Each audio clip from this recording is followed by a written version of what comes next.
guys, welcome back to my channel and magandang araw po sa inyong lahat.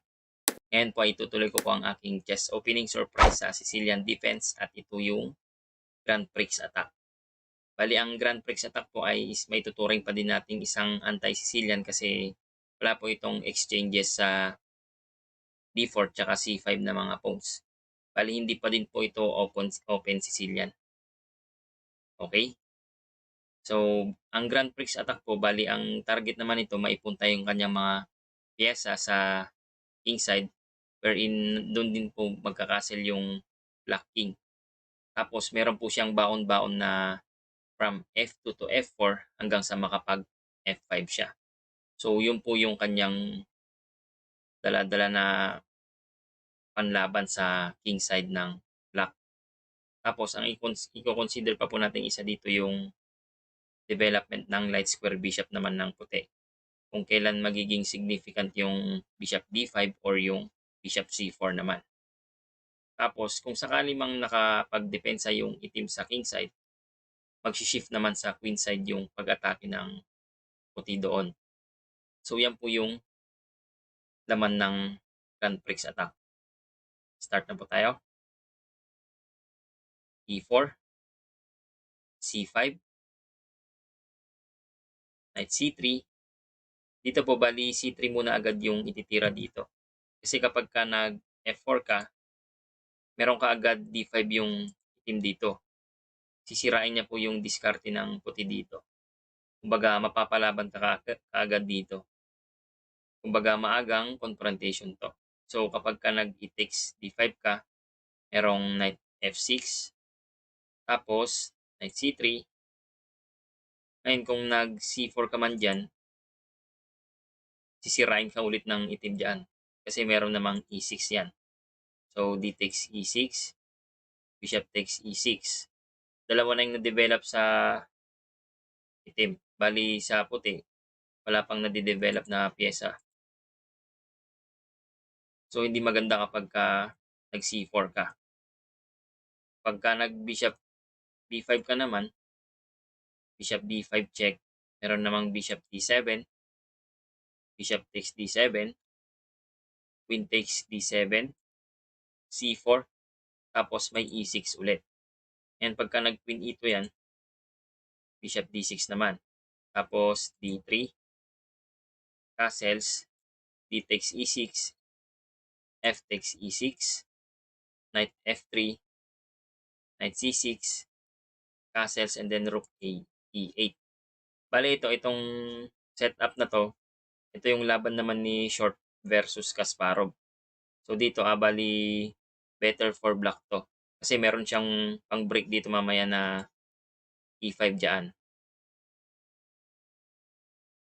Ngayon kapag ka nag-forward ka naman ng move dyan, hindi mo kinain yung pawn sa may D5, nag-E5 ka dyan. So maunahan ka pa rin sa development kasi meron ng bishop F5 mamaya dyan. Kaya ang ginagawa ay knight C3 muna. Tapos may tatlong reply naman dito ang black. So after nag knight C3 yung puti, meron namang E6 dyan, D6, and then knight C6. Oops. So tignan po natin ang D6 muna. Kapag ka nag D6 yan, ang tira naman dyan ay F4 na, tapos G6. Nag G6 para makapag-develop yung dark square bishop sa G7. Kasi tatlo yung harang dito eh. Kaya dito na lang siya magde-develop. Ngayon, ang tira naman ay knight F3, tapos bishop G7, and then bishop B5. Bishop D7, tapos bishop C4. So yun po yung purpose ng bishop B5 muna natira. Kasi kapag ka nag-bishop C4 agad yan, bishop C4, meron naman kasing nakahandang gawin ang itim dyan kapag ka bishop C4 agad yung puti dyan. Ititira ng itim dito yung E6, tapos castles, knight E7, D3, and D5. So yan po yung gagawin ng itim kapag ka nag-bishop C4 agad yung puti dito. So mahaharangan yung kanyang light square bishop. Kasi ang pinaka-ideal na square talaga ng puti diyan yung bishop C4. Tama namang nakapag-bishop C4, yun nga lang, kumbaga premature yan. Kasi nakapag D5 agad yung itim dito. Ngayon kapag kinain yan, e takes D5, merong e takes D5 and then bishop B3. So na-block po yung kanyang A2 to G8 na diagonal. Kaya ang ginawa po dyan ay bishop B5 muna. Nag-bishop bishop B5 muna tapos bishop, in case bishop D7 yan. Kasi kapag knight D7 naman yan, eto, pag nag-knight D7 yan, mabablock naman yung light square bishop ng black. Kapag nag-knight C6 naman, pwede nang kainin ng puti yun tapos magkakaroon ng double pawn yung itim.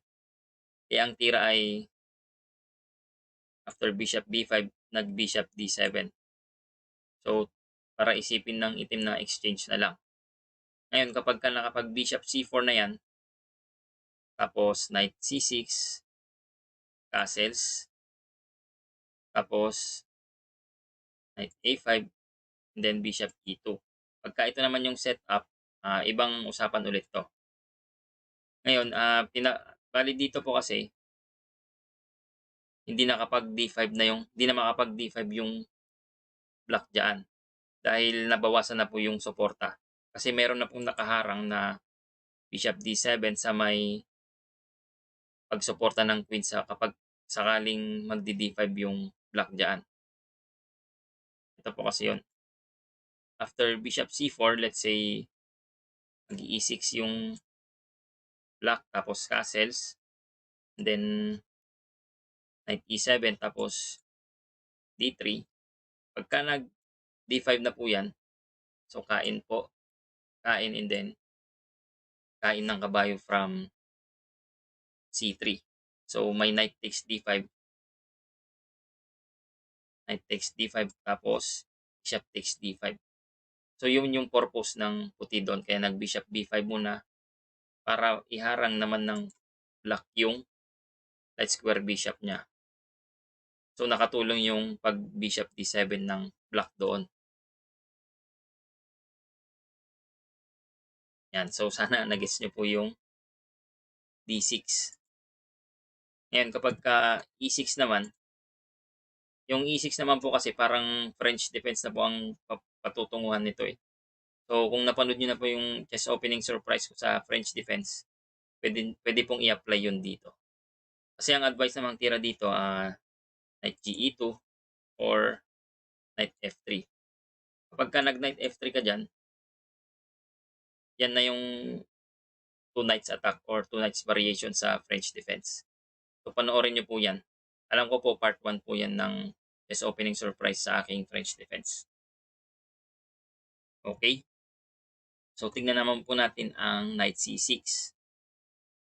Pagka nag-knight C6 naman, bali ito, sampulan po natin ng laban yan. Ito yung laban ni Alexander Ivanov versus Michael Abel noong 1992. Sa Dutch Open Championship naman yung tournament nila.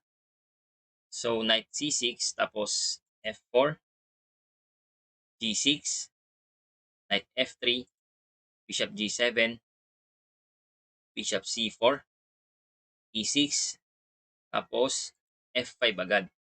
So, napakaaga ng kanilang confrontation dito. Gusto ko agad laban ang puti dito. Tapos, syempre, hindi muna kinain ng itim yan. Nag-knight G7 muna.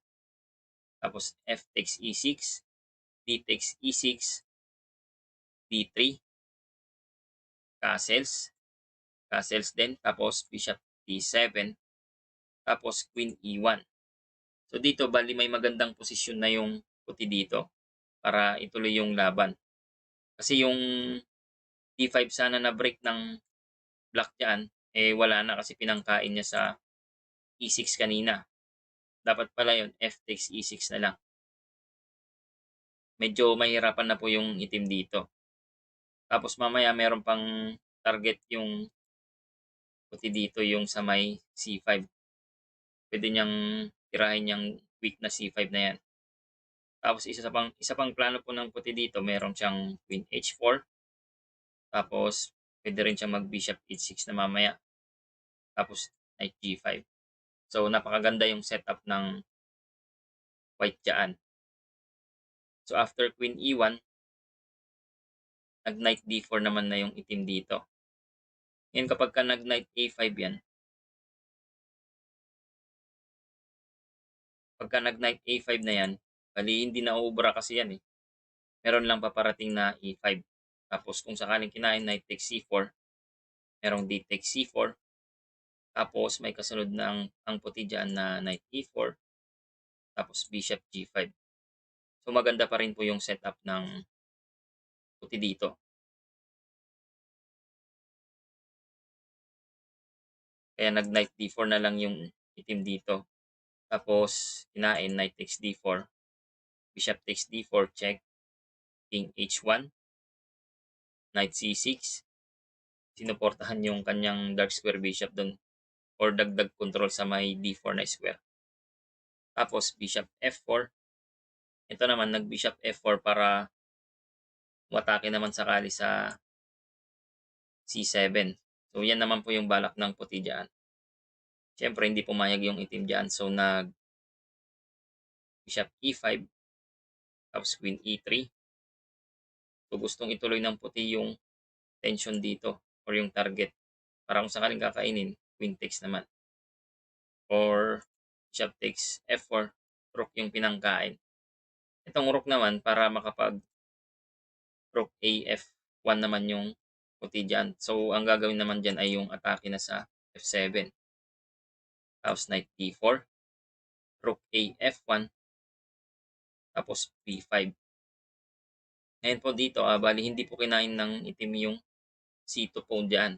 Kasi kung sakaling nag-Knight takes C2, kakainin lang ng puti. So, may Queen takes C5.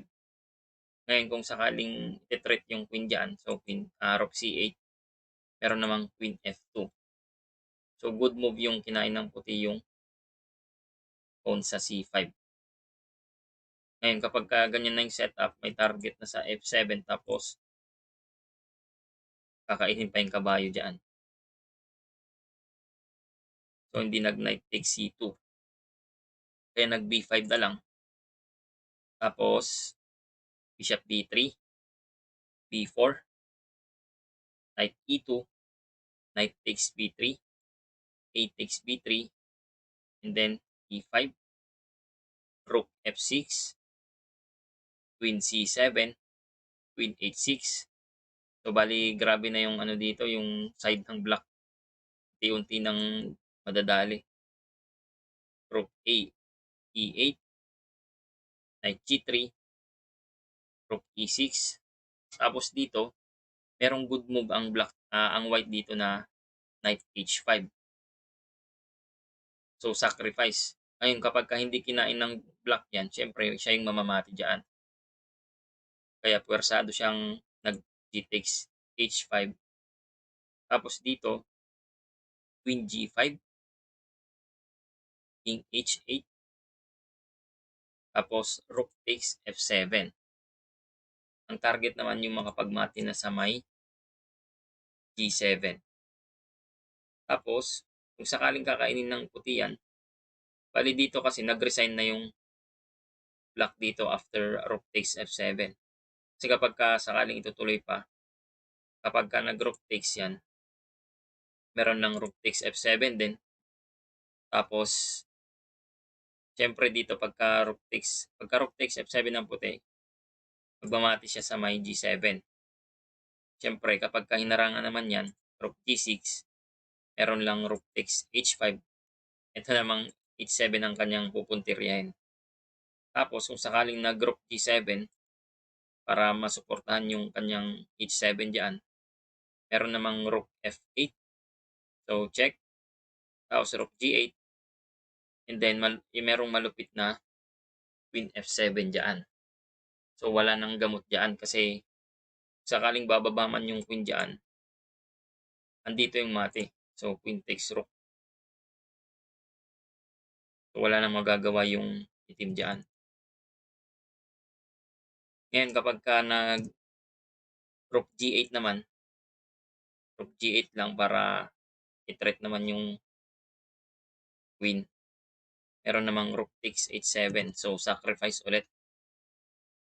Tapos King takes H7, Rook F7, King H8, tapos Queen takes H5. So wala nang solusyon. Kasi kahit na iharang man, kakainin lang ng queen. So mati pa din. So napakatindi nung tira ni Ivanov na Rook takes doon sa may F7. Yan. So ayan po yung Grand Prix attack. Sana nag-enjoy po kayo. At sana mag-subscribe po kayo para mabigyan ko po kayo ng madaming e-books. Maraming salamat po.